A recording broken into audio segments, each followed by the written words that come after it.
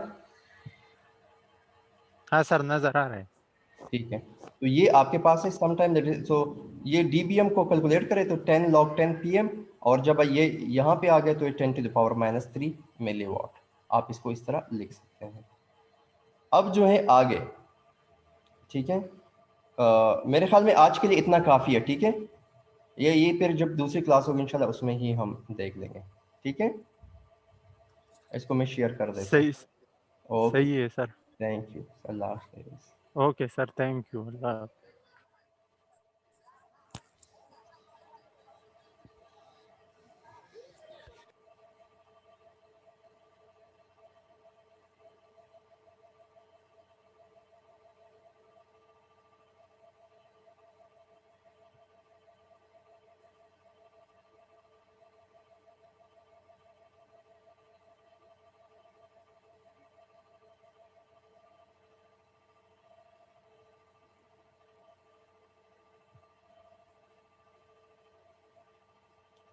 तो आज का मैं दोबारा से एक ओवरव्यू दे देता हूँ कुछ स्टूडेंट्स के लिए जो कि क्लास में थोड़ा सा लेट आए थे। सबसे पहले हमने ये देखा है कि ट्रांसमिशन इम्पेयरमेंट होती क्या है।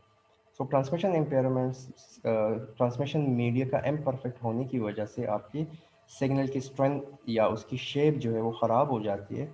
तो उन काजेज़ को हम कहते हैं ट्रांसमिशन इम्पेयरमेंट्स। वो 3 किस्म की है, एटेन्यूएशन, डिस्टॉर्शन एंड नॉइज़। सबसे पहले एटेन्यूएशन क्या चीज़ है। एटेन्यूएशन इज़ बेसिकली हम कहते हैं कि सिग्नल की स्ट्रेंथ कम हो जाती है विद रिस्पेक्ट टू डिस्टेंस, ठीक है। जब आप जितना डिस्टेंस के साथ आपकी सिग्नल की स्ट्रेंथ कम हो जाती है, दैट इज़ कॉल्ड एटेन्यूएशन। उसको ओवरकम करने के लिए हम क्या यूज़ करते हैं, हम एम्पलीफायर यूज़ करते हैं। अच्छा, एटेन्यूएशन को हम मैयर भी कर सकते हैं। एटेन्यूएशन को मैयर करने के लिए हमारे पास फार्मूला है 10 dB is equal to 10 log to P2 over P1, ठीक है। So P2 is output signal, P1 is input signal, so 10 log to P2 over P1।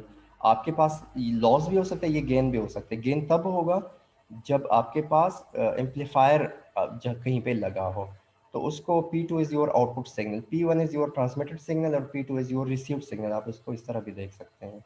तो दिस इज ओरिजिनल सिग्नल। यहाँ पे एटेन्यूएशन आई थी, सिग्नल की strength कम हो गई थी, एंड देन वी एम्पलीफायर हमने यूज़ किया था तो सिग्नल को हमने एम्पलीफाई कर दिया। फिर आप देखें कि हमारे पास ये फार्मूला है।